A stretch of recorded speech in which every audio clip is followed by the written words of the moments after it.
Good morning student, BEd second year और अपना subject है पेडागोजी ऑफ पॉलिटिकल साइंस, जिसमें हम यूनिट फर्स्ट पढ़े हुए। यूनिट फर्स्ट का जो आज का अपना टॉपिक रहेगा वो रहेगा राजनीतिक विज्ञान की पाठ्य पुस्तक। इससे पहले की जो क्लास हुई थी उसमें हमने राजनीतिक विज्ञान के अंदर जो मूल नवीन प्रवृत्तियाँ हैं उनके बारे में चर्चा कर ली थी। जैसे हमने उसमें दार्शनिक आधार, उसका ऐतिहासिक आधार, मनोवैज्ञानिक आधार, सांस्कृतिक आधार और वैज्ञानिक आधार के बारे में चर्चा विस्तार पूर्वक कर ली थी।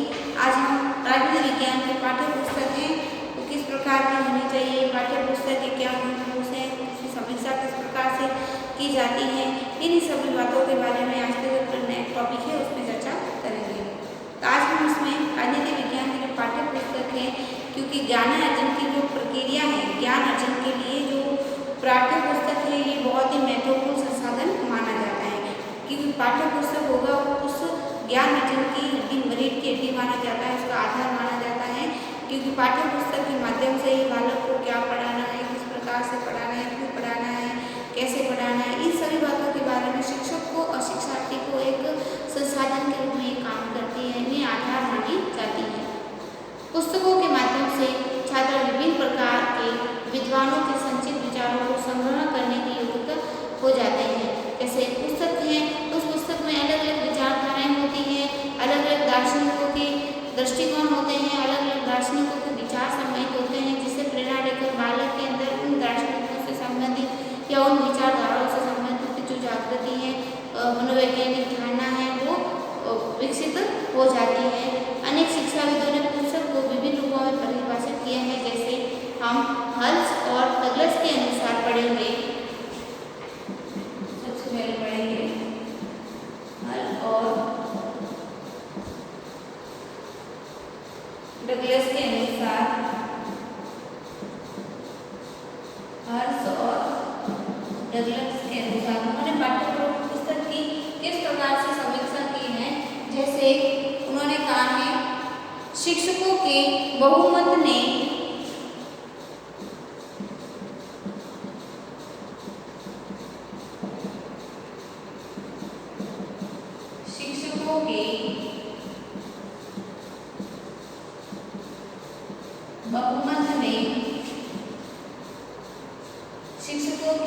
बहुमत ने अंतिम विश्लेषण के आधार पर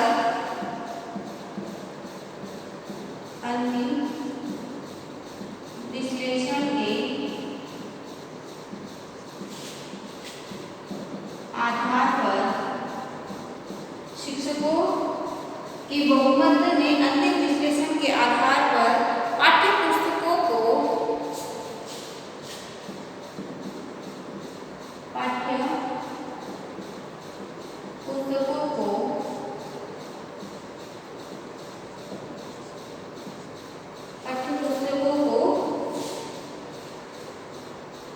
वे क्या और किस प्रकार पढ़ाएंगे, वे क्या और किस प्रकार पढ़ाएंगे, वे क्या और किस प्रकार पढ़ाएंगे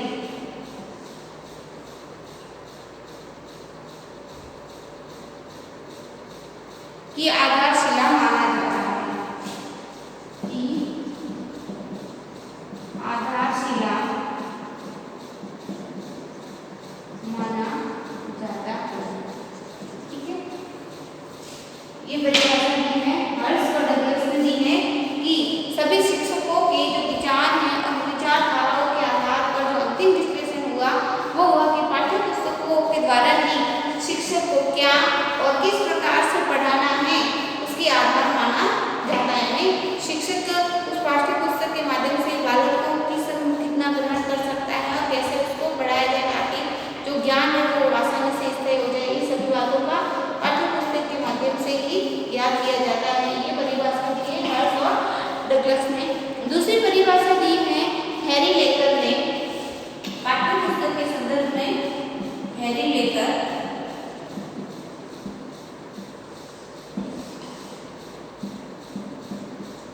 पाठ्य पुस्तक के संदर्भ में जो हैरी लेकर है,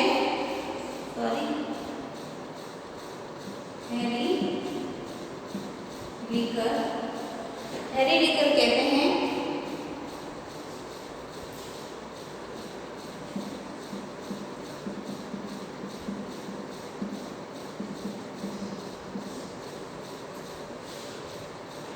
पाठ्यपुस्तक ज्ञान के विभिन्न तत्वों, पाठ्यपुस्तक ज्ञान के विभिन्न तत्वों, पाठ्यपुस्तक ज्ञान के विभिन्न तत्वों, आदतों,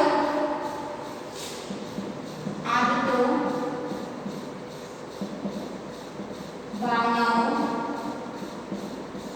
पाठ्यपुस्तक ज्ञान के विभिन्न तत्वों, आदतों, भावनाओं तथा क्रियाओं तथा अभिरुचियों का पुंज है।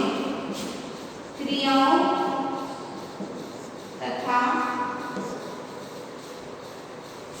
अभिरुचियों का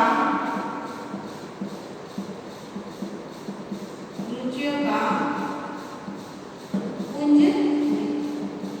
ये किसने कहा है?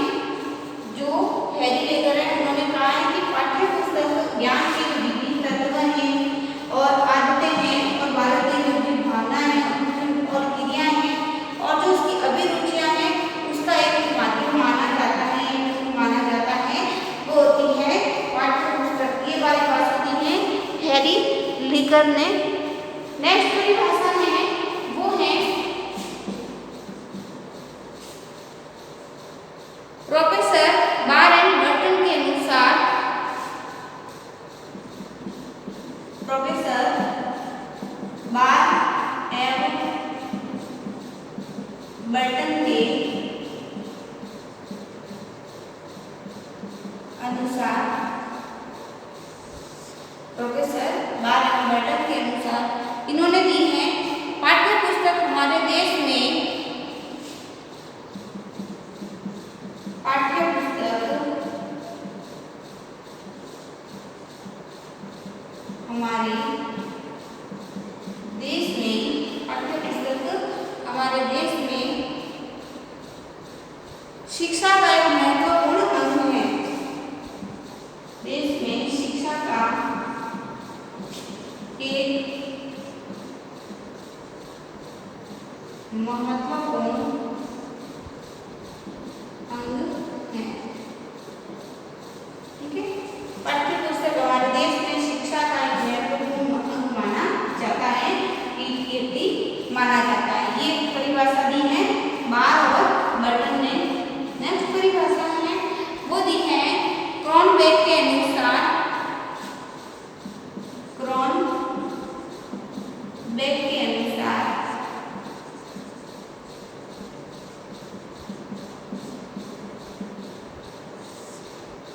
क्रॉनबेक कहते हैं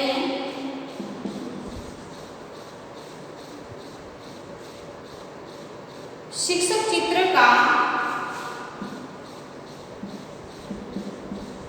शैक्षिक क्षेत्र का शैक्षिक चित्र का केंद्र बिंदु पाठ्यपुस्तक है। केंद्र बिंदु पाठ्यपुस्तक। ये परिभाषा दी है कि शैक्षिक क्षेत्र का जो केंद्र बिंदु ही है वो पाठ्यपुस्तक मानी जाती है।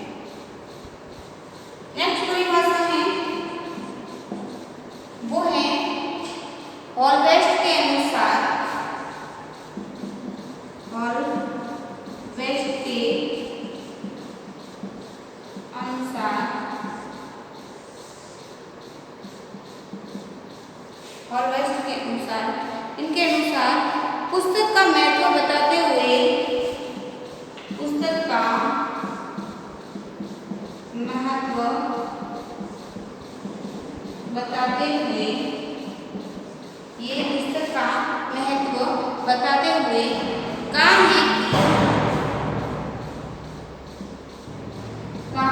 कि पाठ्य पुस्तक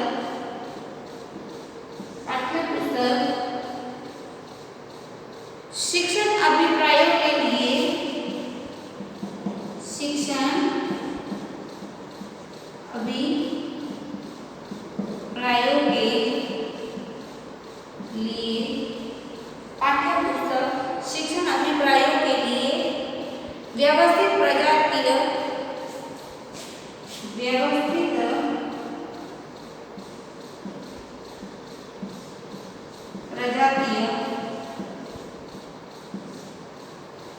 व्यवस्थित प्रजातीय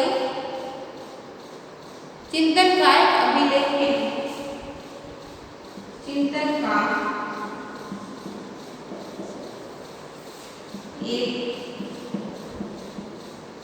अभिलेख है। अभिलेख यानी जो लिखा हुआ लेख हो, जैसे छपा हुआ, यानी पुस्तक का महत्व बता दो। पाठ्य पुस्तक शिक्षण अभिप्रायों के लिए व्यवस्थित क्रमबद्ध रूप में बालक को जो ज्ञान प्राप्त होता है उसी के द्वारा बालक चिंतन मनन करता है, उसे व्यवस्थित अभिलेख माना है। ये माना है हॉल राष्ट्रलेख। अतः हम कह सकते हैं कि पाठ्य पुस्तक अधिगम का साधन है जिसका प्रयोग विद्यालय में शैक्षिक कार्यक्रम को पूर्ण करने के लिए किया जाता है। दूसरे शब्दों में यह कहा जा सकता है कि शिक्षक क्या एवं किस प्रकार से पढ़ाएगा, इसका आधार पाठ्य पुस्तक मानी जाती है। पहले तो इन्होंने बताया है कि पाठ्य पुस्तक शिक्षण अधिगम का जो एक संसाधन माना जाता है, तो लिख देते हैं पाठ्य पुस्तक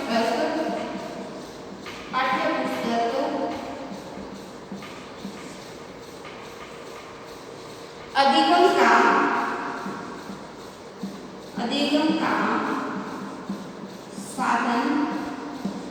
पाठ्य पुस्तक अधिगम का साधन है जिसका प्रयोग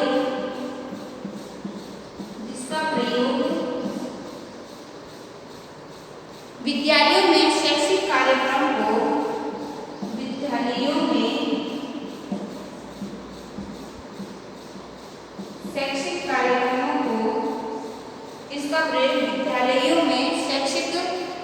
कार्यक्रम को पूर्ण करने के लिए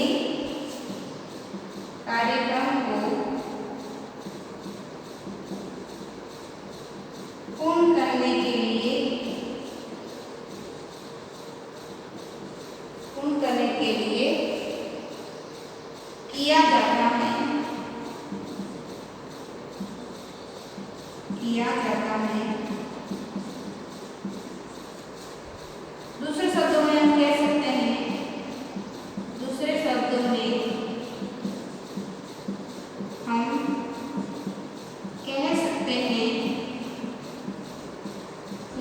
में हम कह सकते हैं कि शिक्षक क्या किस प्रकार पढ़ाएगा।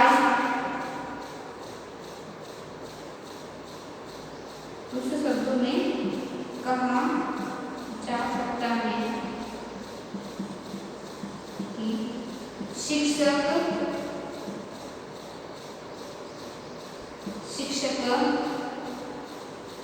क्या वो किस प्रकार पढ़ाएगा, क्या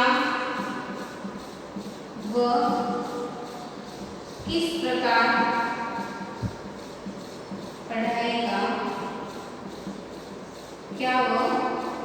प्रकार पढ़ाएगा, इसका आधार पाठ्य पुस्तक है।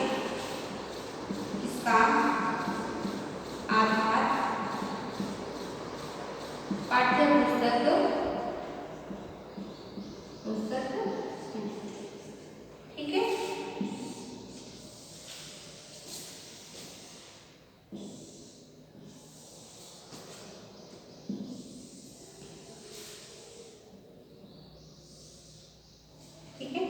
कि पाठ्य पुस्तक अधिगम का साधन है जिसका प्रयोग विद्यालय में शैक्षिक कार्यक्रम पूर्ण करने के लिए किया जाता है।